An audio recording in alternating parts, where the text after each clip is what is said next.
Hi guys, welcome back. This is chapter 6 of the fitness playbook where we don't always play it by the book. My name is Sarah. And my name is Pearly, and I'm very excited to introduce you our very special guest, Luke. Luke, say hi. Hi guys. So we are very inspired and motivated by Luke as his recent involvement in combine and multiple competition at a very short period of time. So I think bringing him at the show could inspire people out there. So Luke, before we start, tell us a little bit about yourself, your background, and your passion for fitness. Okay, so I'm 27 this year. I am a physiotherapist by education, but I'm working as a strength coach by profession.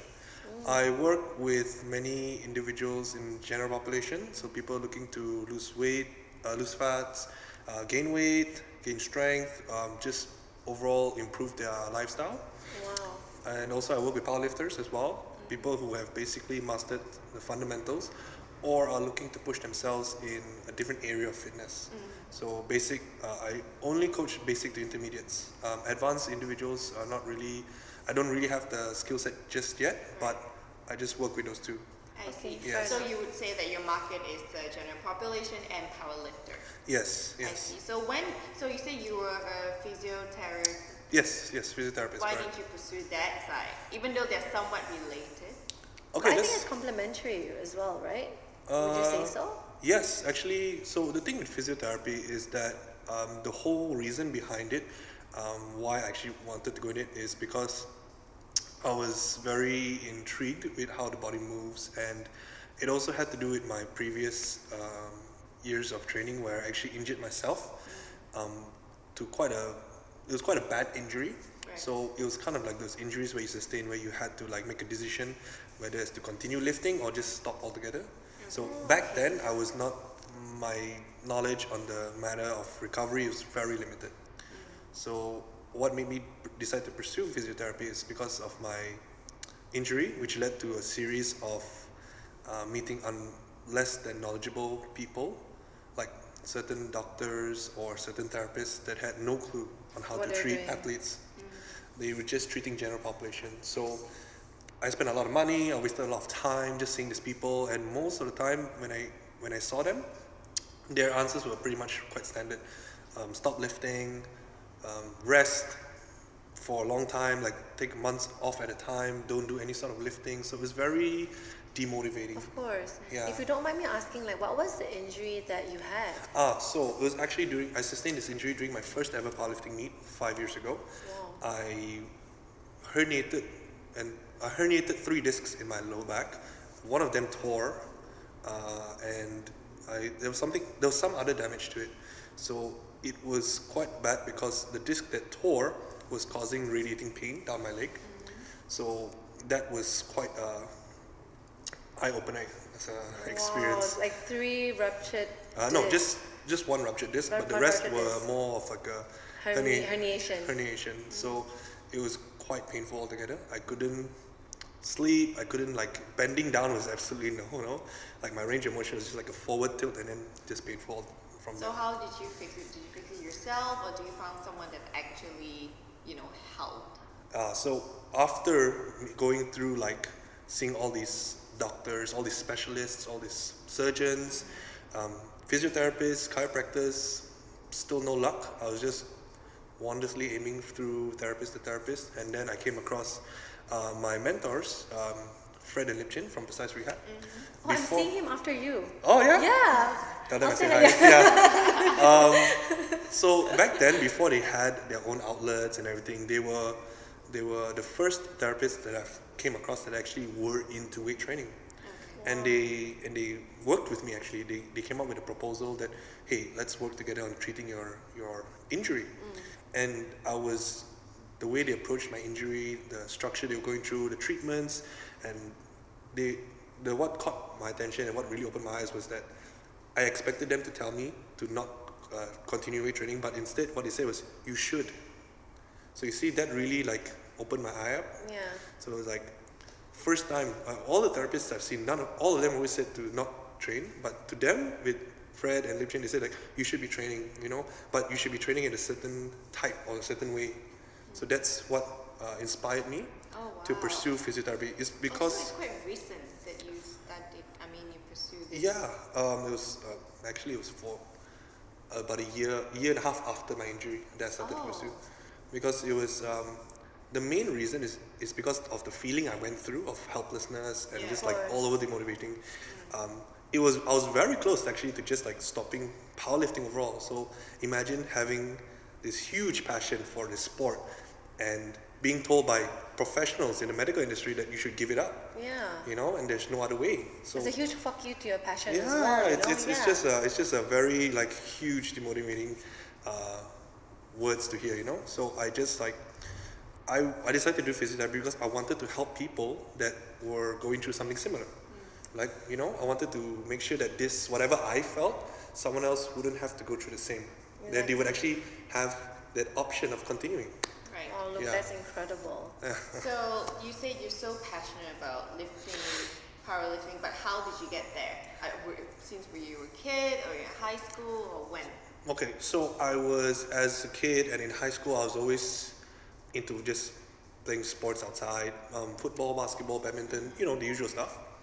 And then what got me into weight training was a lot of my idols. I like watching these action movies like Right. Arnold in Predator, and Sylvester Stallone in Rambo. And then Of when I course. looked at them, I thought to myself, that's what an ideal man should be. Yeah. Because if that's what a man, he's so cool, he's So manly. sculpted. Yeah, maybe I'll get a girlfriend. Yeah. So that's how it usually starts off with, if I look like that, maybe I'll get a girlfriend. So, totally backfired, by the way. Didn't get a single girl. I get more guys coming up to me. It's like, Yeah, 'cause- bro, like, Hope- how you train? Yeah, can you train me, bro? Nice. Yeah. bro. Yeah. You should be proud. So that's how you Yeah. started. So that's how I got into weight training. But in terms of powerlifting, I've always my lifetime goal, or one thing that resonates with me the most, is that I've always liked that balance of being aesthetic and I wouldn't say- Functional, like strength. Yes, I always want to be aesthetic, but also be strong, really, really strong. So I wanted to look like a part like bodybuilder, but also have the strength of a powerlifter. So I wanted to fuse these two together. Like a hybrid. Yes. Well, isn't that CrossFit? No, I wouldn't say it's CrossFit. I mean, CrossFit don't CrossFitters actually have very good strength Yeah. to body weight ratios. That's Yes. one. They also have a very good physique. That's another one. Exactly. So yeah, maybe you can go like that. But for me, I was just like less want to throw my lungs out and more just like go at my own pace. Yes. So I think last year we've seen a lot of you competing. So in the year 2019, can you just roughly tell us how many types of sports have you been involved? I mean competition, how many? Okay, let's see. So I did a powerlifting bench press only, which is just the bench press discipline. No squat, no deadlift. I did playground combined, which is I remember that. Yeah. Which you will do it again this year. Yes. We Yes. always rave about fuck, like Luke is such a great sportsman. I Like you were just so know. supportive I like know. throughout. That was Yeah. incredible. So you have to join again this year. I intend to. Yeah. I mean, I'm definitely always. That's a great thing because I always like doing these things because it always gives me a new challenge. Yeah. Which is why I like to try new and newer sports. The perspective, the experiences, and the awareness that you receive is so good. Yeah. And the training experience as Yes, well, you know? yes. Yeah. It's imperative as even if you're just an athlete that you be exposed to different types of these modalities. It really strengthens you from a different aspect as well.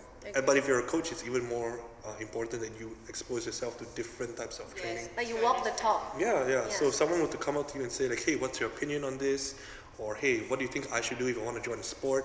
You don't like, if you're just a one sport kind of guy, Correct. you're gonna subconsciously just Biased. be biased towards one Yeah. thing, you know? You're gonna put yourself in a box that you don't really Yeah. should be in, you know, you should be branching out and expanding.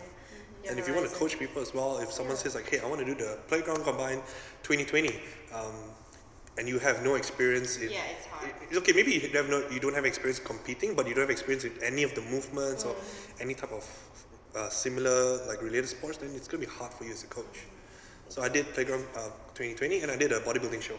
I see. Yeah, so I did 3 of those. It's very impressive. I think it's very draining for your body as well. It's very Yeah. you're stressing your body constantly, right? Yeah. So can you tell me what was the biggest differences among all this, and if What you was- have any yeah, favorites, what would you pick? Oh wow. Let's start with the powerlifting one first. Okay, powerlifting. Well, powerlifting has always been the first sport I was really competitive in. In terms of my career, I went, if I'm not mistaken, powerlifting first and then CrossFit. So I've done like I think 2 or 3 CrossFit competitions, and then like after that I went back to powerlifting. So in terms of powerlifting wise, it's a bit more easier for someone like me who has a very busy schedule. I don't have to focus too much on many different movements. It's usually the squat, bench, and deadlift, and I just continuously rotate between that, and I get better at that. So in terms of schedule fitting and stress, it's most suited for my lifestyle. Okay, so you would say it's somewhat easier to prep programming wise and everything because you don't it's like prepping for bodybuilding that's insane, right? So you would say for someone that really want to compete and have a busier lifestyle and love lifting heavy, you would suggest powerlifting. Yes, yes. And people who, I mean, if you ask me, training is a lot more easier to adhere to as opposed to nutrition. True. So when it comes to bodybuilding, it's quite the opposite because it's nutrition that's most difficult for me. Someone who is absolutely new to bodybuilding would probably have difficulty with both, but I would definitely say nutrition would be a bit more because it's simply the time, You're measuring your food. the hassle of measuring the foods and stuff like that. And understanding how it reacts. Yeah, so if you have the money to spend, you can always hire a coach. It's expensive as hell. So I mean, generally all sports are expensive if you really think about it. Powerlifting is no different. If you don't spend money on food, you spend money on your equipment, your belt, your knee sleeves, your wrist wraps, your singlet, your whatever, your shoes, your socks. You have to wear specific socks for deadlifts. It's true. So yeah, you spend a lot. Bodybuilding, on the other hand, was quite a really big eye opener. I had to I was struggling quite a bit with my nutrition. Although I know how to calculate the benefits and everything of what I should be doing, but just bringing yourself to wake up at X in the morning, just to cook your meals for the rest of the day, and then when you have a really long day ahead, especially if you're a person who like coaches, if you're a trainer, when you're at a really low deficit and you try to coach someone, right, you have to be energetic because that's why people pay you. Exactly. But deep down, you're just like, oh, I don't want to die. You have to match their level. Yeah. Exactly. So when you transition from powerlifting comps to a bodybuilding comp, what did you find? What were the main differences that you find, or the difficulty, like the challenges?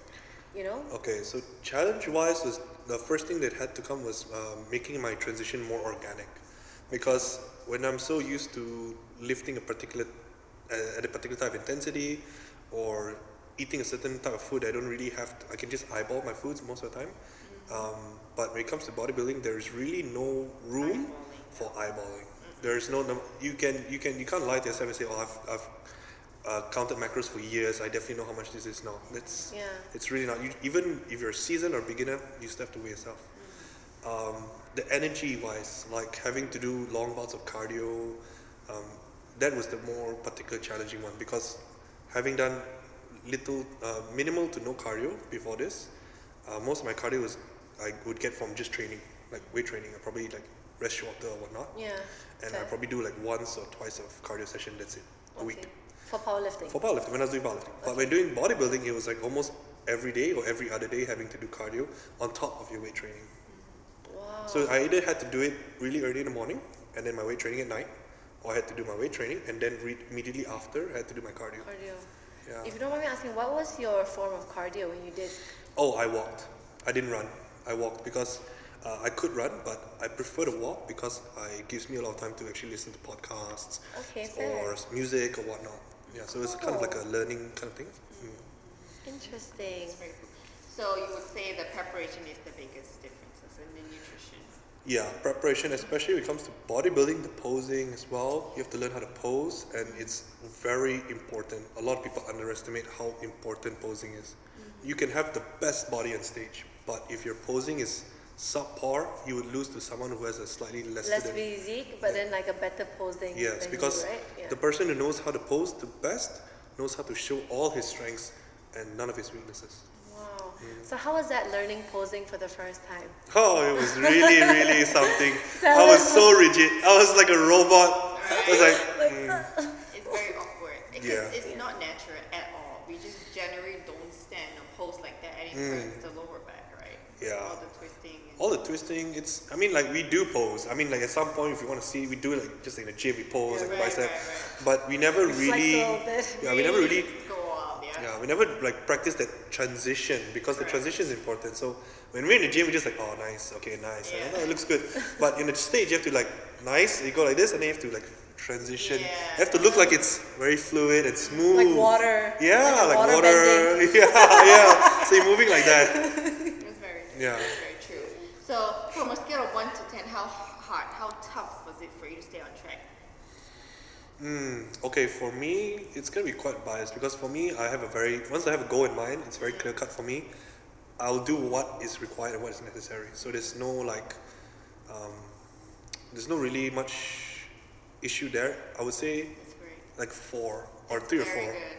Like, because as a coach or just as a person in general, for me, once I have a goal in mind, I can't back down. If I commit to something, it's committed. It's just like laser focus until the Laser end. focus on the. That's true. Yeah. So if someone were to come up to you to ask about competition, what is your biggest advice? It doesn't matter if you're powerlifting or CrossFit or blah blah blah. What's your biggest advice to them if they ever think about competing? Okay, so if regardless of what sport it is, Regardless. competing, my advice to them is that you have to understand why they want to do it, and understand that competing, it really isn't for everyone. And as harsh as that may seem, it is true, because when you compete, right, you have to look at the situation in your current life right now. Is everything okay? Like, are you having a very stressful lifestyle right now? Is your relationship stressful, your work stressful, everything stressful? Because if you are in a stressful place right now and you decide to compete, everything you do is going to be dialed up to 10, because the stresses of competing really affects you. Yeah. So if you're not in a good place right now, you should probably wait for it to get better before you decide to compete. Another thing is just basically, if you want to compete, you should really see whether this particular sport that you're looking to compete in is for you. Yeah, correct. Yeah. So I would probably lay it out for them, and then I would show it to them and say, okay, are you sure about competing? Yeah. So most That's of really my good advice. it comes with years of experience, because a lot of times people look at a sport and they say like, I think I can do that. You see, that's the issue. You can tell from their mindset when they say the words, I think I can do that. Instead of, I should do that, I know I can do that, Yeah. Just by judging the way they say the language, you already know, okay, probably if you think you can do something, you haven't actually tried it, then you probably need to reevaluate, Yeah. Correct. So you just have to have that confidence that, Yeah. like you say, I think having a laser focus is really important. It doesn't matter how tired you are, how hungry you are. You Yeah. just have to stay on track, because I feel like that's what you want and you have to do it. You ask for it. Yeah. If you half-ass it, I would rather you not do it at all. Yeah, I mean, both of you are also going to go for your your second show, your first, My right? first one. Yeah, so it's basically, you guys know what it is, right? You have to commit to the diet, and if you don't commit to giving all your 100%, you're not only disrespecting yourself, but you're disrespecting other competitors as well. And your coaches as well. Yeah, I think going into like adding on to what you just said, I think when you decide to compete, I think you need to establish a big why you're doing it. Yes. If you're just going in thinking, oh, I can do that, Yeah. then you're probably not going to give it 100%. You're not gonna give it. But then if your big why is, okay, I want to see how far I can push myself mentally and Yeah. physically, then maybe the why is, that's the big why that's going to get you out of bed when you don't feel like getting out of bed. Exactly. Yeah. And it's really like not for everyone. I can just say that right now. It's like, I really want to emphasize that like competing is just not for everyone. You'd have to have a certain level of crazy. Yeah, like competitors are crazy just to be able to do something so repetitively every day. So if someone tells me like, okay, what's your advice? I tell them straight up, okay, are you able to do this? Just imagine. Obviously not. They won't have to be doing it. But imagine having to eat the same food every day for 90 days. Can you do that? And they say, I don't think so. Okay, it's Not for you. Forget about it. yeah. Although it's not as Crazy. it's not as crazy as that, Yeah. but obviously there's some flexibility That's to the it. essence, yeah. That's exactly the kind of level of commitment you have to do. Yes. Yeah. Correct. So let's talk about a little bit about your coaching. We know you are coaching. So Yes. Are you doing freelance or are you tied to a gym? I am, as of now, I'm doing freelance. I do both freelance for PT and also house calls for physiotherapy. Oh, nice. Yeah, I so didn't know that you do house calls. yeah, I do house calls for physio mainly for patients who are majority of my clientele right now are just stroke patients, patients who've recently had stroke or are currently living with a disability. Because it makes it easier for the caretakers when someone comes to their house, It's Yeah, true. of as course. opposed to them Going and going to traveling. a hospital Yeah. or traveling. It's just so much time wasted, and then waiting in the rooms and all this. So patients tend to get a bit, how do I put it, uncomfortable or fidgety or something along those Yeah. lines. So they feel at least in the comfort of their own home, they feel safe. They feel more. They will do more. Okay, that's Right. fair. So it should be hard for you to juggle coaching and doing this Uh, house call thing, isn't it? Now it's not, but back when I was studying full time and working full time, it was. Wow. Yeah. You're a hustler. Yeah, he is. That was the quite a time in my life where it's just like you start work. I start.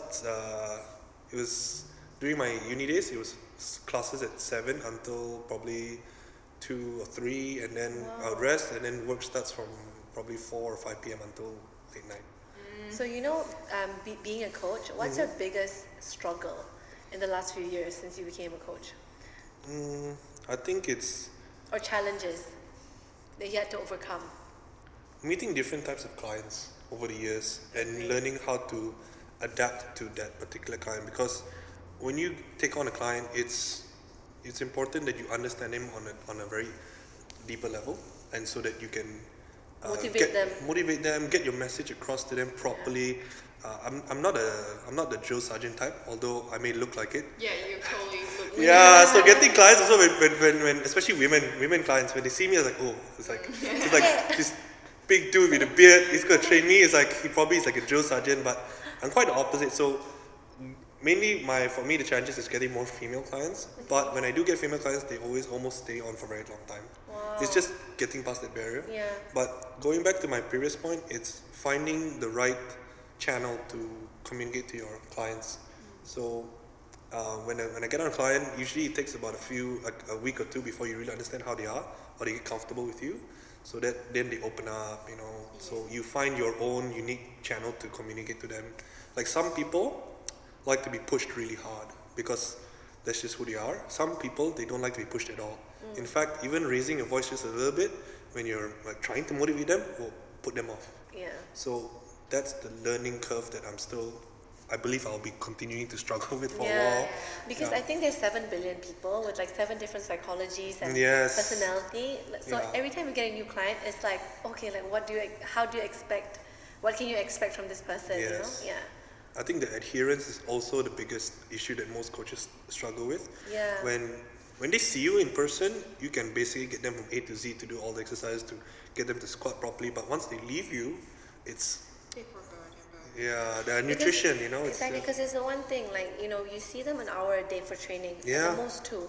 But then what about the 22, 23 hours in a day where you don't see them, Yeah. where you can't coach them, That's why you get them to send pictures to us. Yes. And I think there's an amount of trust that you have to have with your clients, Yeah. because at the end of the day, that's what we can do, right? We can control them for an hour, and then the next 23 hours, if they don't commit to it, I mean, it's not our fault that they don't want to commit, because we don't control everything.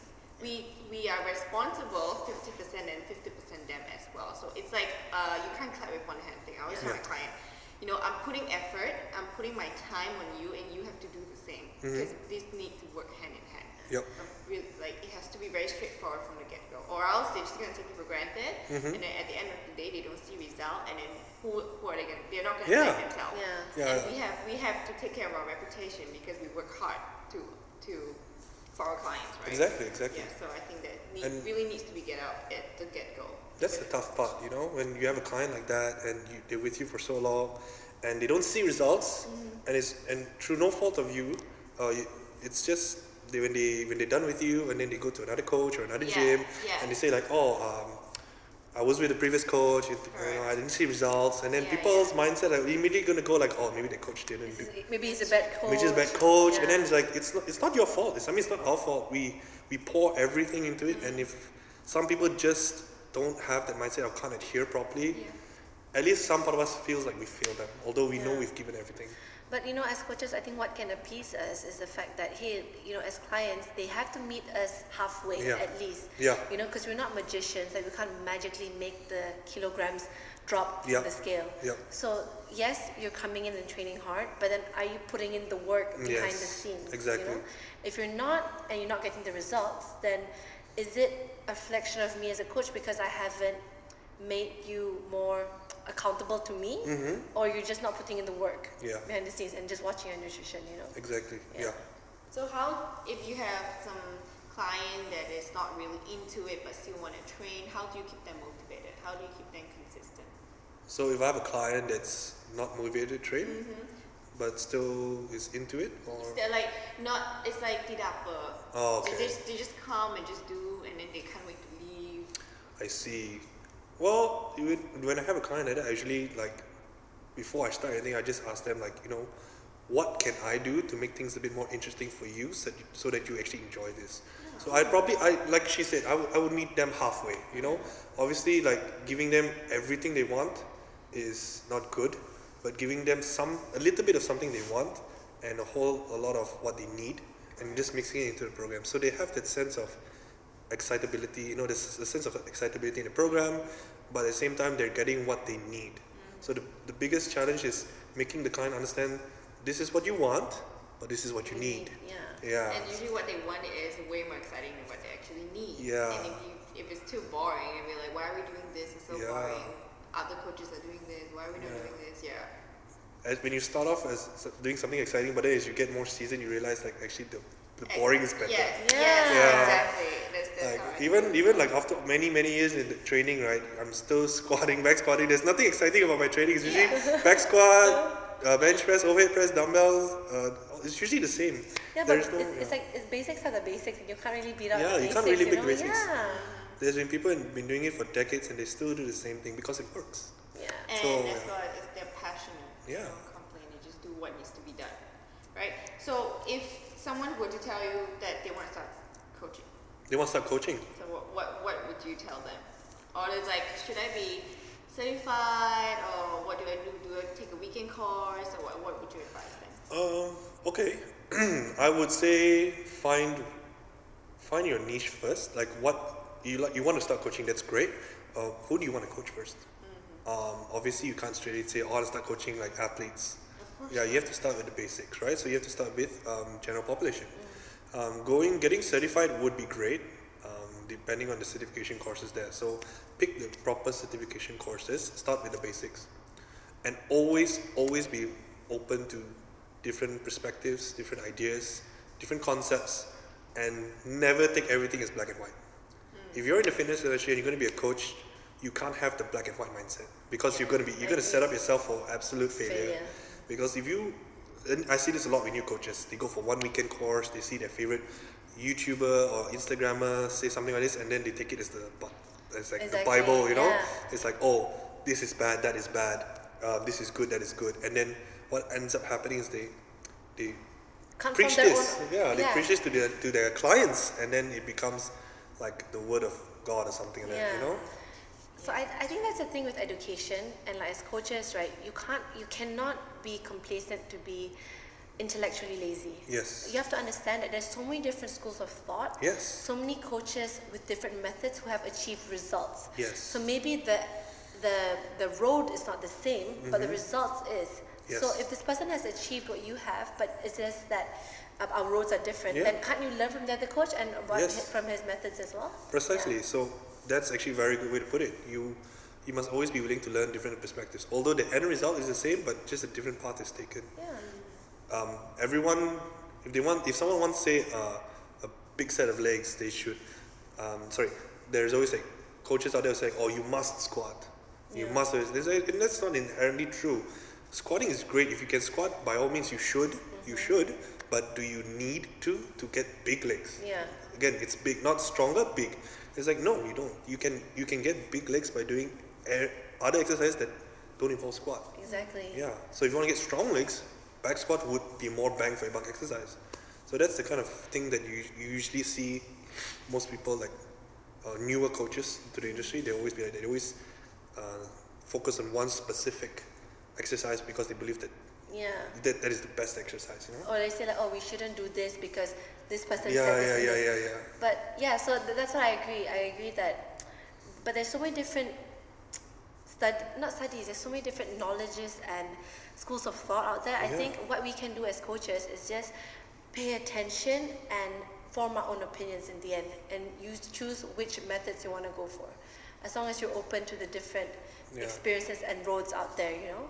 I think that's also a good point, but it's also important to note that while in the fitness industry, you have your opinions, Yeah. and there are facts that you can't change. Exactly. So the facts are supported by science, and that is not an opinion. Yeah. Facts are facts. Correct. So if there is a study disproving a certain method of training or a certain like nutrition-based diet or whatnot, and it's supported by tons of evidence-based science, it has a meta-analysis and all this research done behind it, you can't have your own opinion on it. You can't say like, oh, but my opinion is this. Oh, It's correct. a Yeah, fact. yeah. It's a fact that you can't change, you know? You can't So- refute science. Yeah, so something along those lines. Completely Yeah. fair. All right, coming down to our last few questions, let's Yeah. talk about a little bit about living a healthy lifestyle. Okay. So could you give our fellow players a few hacks to maintain a sustainable, healthy lifestyle? Give it to us, Luke. It could Okay. be fitness-wise, nutrition-wise, anything. Okay, wow. This is actually kind of a good question. I get quite a lot as well during my like Q&As if I post them. So a lot of times people say like, you know, I have a busy lifestyle, I work X amount of hours. How do I commit to the gym, you know? So the thing is, when it comes to that, to maintaining a healthy lifestyle, it's about doing what you can, you know? You're not supposed to, there's no like X amount of days, you're supposed to go train 4 days or 5 days a week, you're supposed to do this. Just simply showing up and doing what you can on that given day is a good step. It's a good enough step for you to get started. And allocating, even if you're busy, it should be a priority for you to allocate at least a certain amount of days for exercising. Because in the end, if you're so focused on your lifestyle, your work, and this, and you neglect your health, in the end, you're gonna end up spending more money for your health. So what's the point of working so long only to spend all that money you've worked for on like medical bills and whatnot? So regards to training, a lot of times people say, oh, I've hit a rock, I've hit a low, I can't seem to motivate myself to go to the gym anymore. I don't. When I look at my program, I don't do it anymore. So when people go through that kind of phase, I normally just tell them, okay, throw out whatever that your program, throw it out first. Just put it on hold. Don't think of how many days you go. I want you to just go to the gym, show up, and then just do whatever exercise is your favorite that makes you happy. Yeah. Just do that. Just show up. Yeah. Because 90% of the time is just showing up. Exactly. Yeah. So small steps like, okay, put on your shoes, get in the car. It's like a small build-up, like a habitual process, Yeah, right? you That know? you have to take one step at a time to make it automatic at the end, Yeah. if you do it often enough. Yeah. I think sometimes humans complicate things in their head. Yeah. Yeah. And They they overthink. think about, oh, going to the gym, I have to do this, today I'm supposed to hit this, I don't want to do it, I feel pain.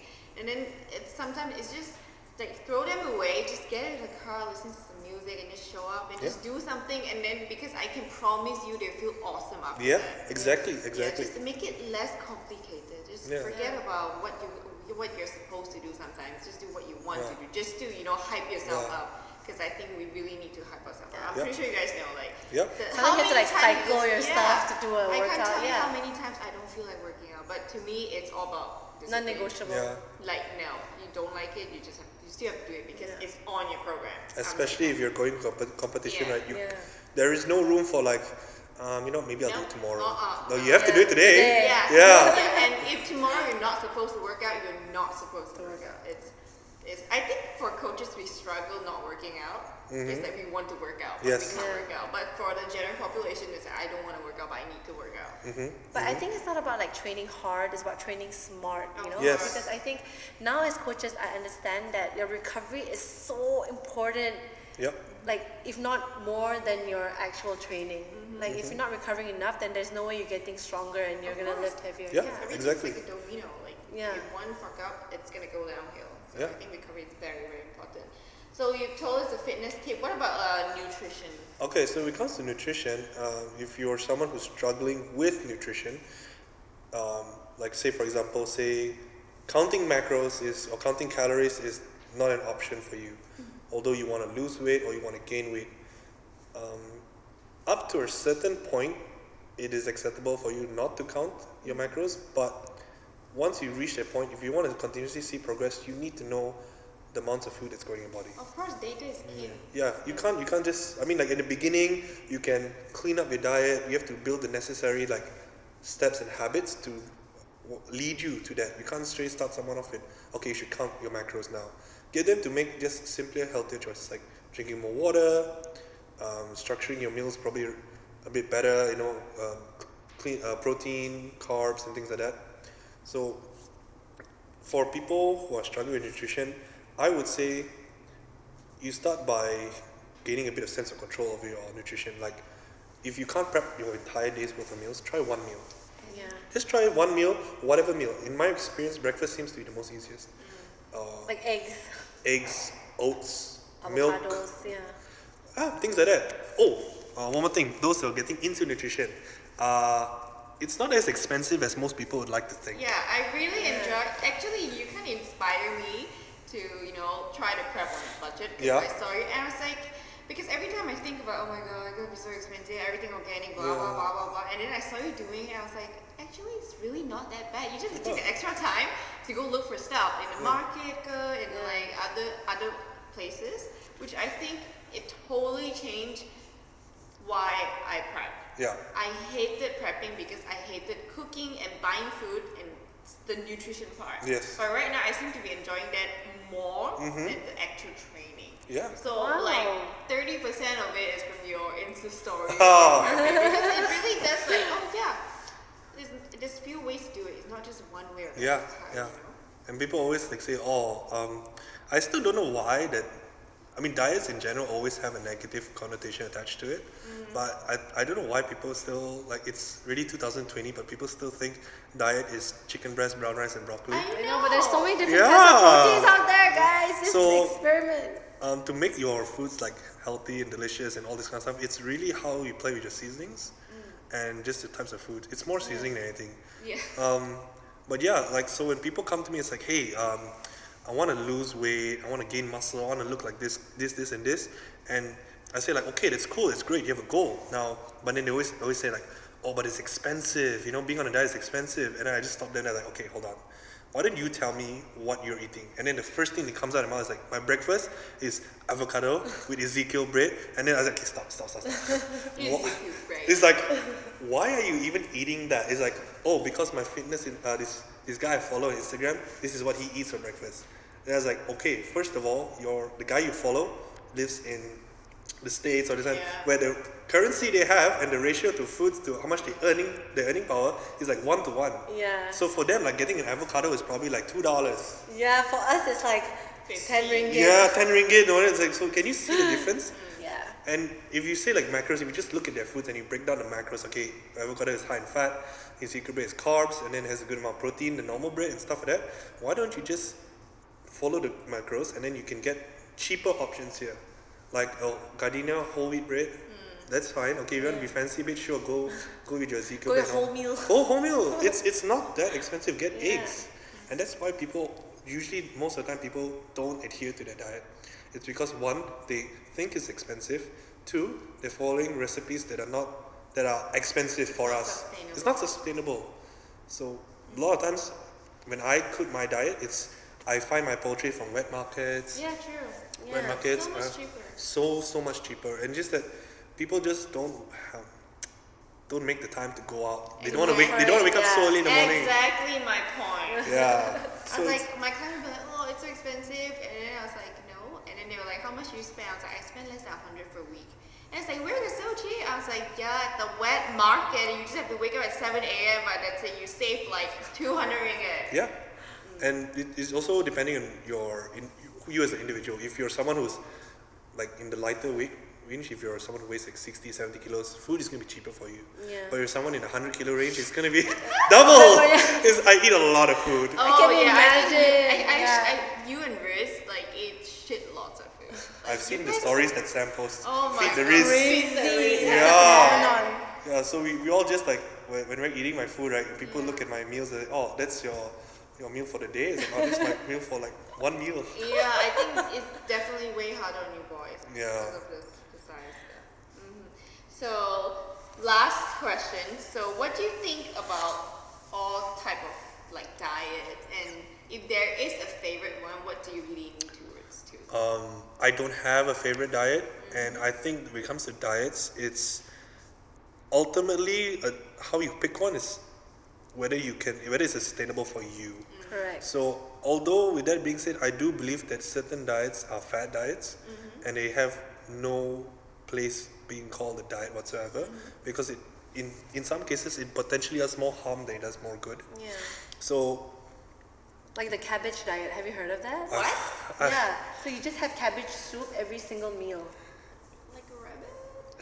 Yeah, like Oh a my rabbit. god, what is that? Yeah, so Yeah. it's like a fat loss. and there's called a snake diet. What? Yeah. There's the What's that? lunar moon diet. What's that? I have to I forgot what it was actually, but it involved something quite ludicrous lah. But I some can imagine. the Yeah, same yeah. it's the same kind of like Level of crazy. as the cabbage Yeah. diet. I think those are extremists. Yeah, I mean like there's also like the general more popularized on detox diets and stuff like that. The Atkins diet, Atkins diet has its purpose. Yeah. So when it comes to looking at diets, right, one diet is usually never superior than the other diet. However, it does provide some form of benefits, holistic benefits, psychological benefits, physiological benefits. Like if you're someone who's diabetic or Yeah. someone who has Alzheimer's or Parkinson's, then certain diets does show to improve Your condition. your condition, improve your condition, but also certain markers in your brain, chemistry and stuff like that, just to aid a little bit. It's not like a ridiculous substantial amount of benefit, but a benefit nonetheless.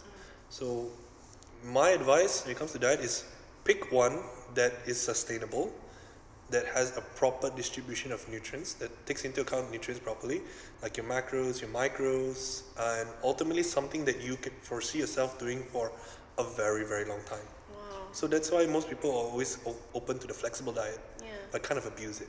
I know. Yeah, if it fits, if it fits your the macros. Okay, so can you tell us which works best for you?